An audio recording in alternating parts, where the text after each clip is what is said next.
Let's look at another selector called as type selector. Type selector is basically you're mentioning the HTML tags. Okay, so let's create that type selector. I'm gonna copy paste this universal selector.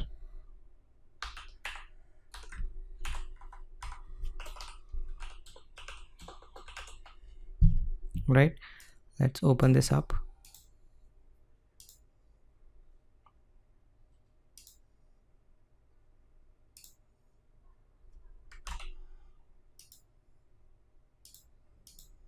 I'm gonna copy paste all the type selector into this.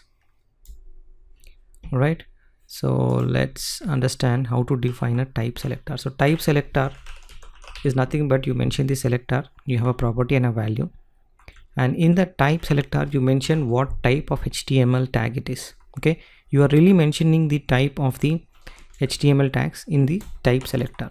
You can mention the p tag here, and now you can say h1 has a border of red and p tag is border of green. Right, so you can see the borders are coming up for heading tag and also for the paragraph tag. You can also mention, let's say you have one rule that you want to apply for multiple tags, so you can say h1 comma p. Okay, and I want to apply this rule for h1 and also for the p tag, and I want to say font style is italics. Right, so you can see there's one rule that has been applied to both of the tags. Okay, that's basically the type selector. In type selector you can mention multiple tags using the comma. You can just take comma comma comma, and all the tags that has been having mentioned here in the type selector, this rule will be applied onto them. Okay, type selector basically you will mention the HTML tags here. All right, so let's put this in the type selectors. We'll call it as a type selector.